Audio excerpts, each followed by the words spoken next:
A recent audit of the Downtown Partnership of Baltimore is raising concerns about the organization's financial management. Auditors say lax protocols could have led to errors or even potential fraud. Spotlight on Maryland's Brooke Conrad digs into what the audit means for taxpayers.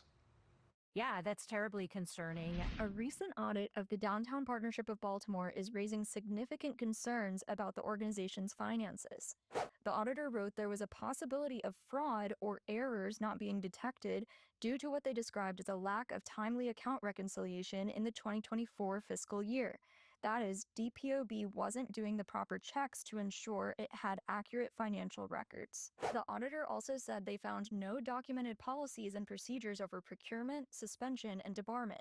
That means the organization didn't have a standard process for making purchases, distributing money to vendors, or ensuring it avoids working with bad contractors. A procurement policy did become effective the day after the end of the 2024 fiscal year on July 1st, 2024. Erica Harris, an associate professor at Florida International University's School of Accounting, said having such policies in place helps protect an organization from conflicts of interest or sweetheart deals. You know, I've heard of nonprofit fraud where organizations will have contracted for products or services and, you know, it's contracted with a friend or an acquaintance or somebody that they're connected to, you know, somebody who's collaborating effectively in the fraud, and the monies will be dispersed, and then either the goods will never be received or the goods will not be, you know, everything that the organization necessarily paid for. Downtown Partnership is a nonprofit that takes in a large amount of public funds, including surcharge taxes from commercial property owners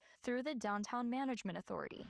According to the audit, DPOB raised $6.5 million in taxes and $4.7 million in grants and contributions in the 2024 fiscal year.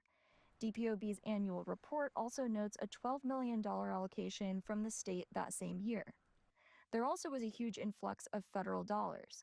The audit said DPOB spent $1.1 million in federal COVID funds through the American Rescue Plan Act, without proper protocols in place to administer those funds. If you get a lot of money really fast and you don't have the infrastructure to be able to handle that, that's certainly an opportunity for fraud, certainly an opportunity for mismanagement, right? And, you know, an organization that develops or grows very quickly is certainly at risk for those kind of things. The auditor said the problems were caused by significant turnover in DPOB's finance department over the prior 3 years. In a documented response to the audit, Downtown Partnership said it has a new procurement policy in place and said it recently hired an outside consultant who is working on getting the finance department back on track.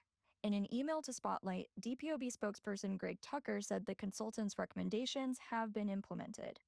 He also noted the appointment of a new vice president of finance in July of last year, saying he brings more than 15 years of financial management experience to the organization. Other sources painted a fuller picture of the organization's recent financial issues. Mayor Brandon Scott's office said they are aware of the DPOB audit, which was required to be made public since it involved a large amount of federal funds. The mayor's office said it has a rigorous review process for such audits, adding that they are confident DPOB leadership will make any necessary adjustments. The Mayor's Office of Recovery Programs is also preparing a formal letter in response to the audit in adherence to a federally required deadline. City Council member Zach Blanchard, who represents downtown and serves on the DMA board, said he's not aware of any financial management concerns and said he would look at the audit if he has time. He added that the audit predates his time on the board and on the council, and that a recent change to DPOB's finance personnel could have been related. At the end of the day, you know, that's the ultimate goal, right? To make sure that these funds are getting into the hands of the individuals and the constituents that are really able to fulfill the mission of the organization. We wanted to see if there were similar concerns in prior audits, but those audits aren't public because they didn't involve as much federal funding. We asked DPOB to provide the prior year's audit, but they said that it's not public record because they are a nonprofit organization. For Spotlight on Maryland, I'm Brooke Conrad. Well, if you have a tip for our Spotlight on Maryland team, call them at 410-467-4670, or you can email them at spotlightonmaryland@spgtv.com.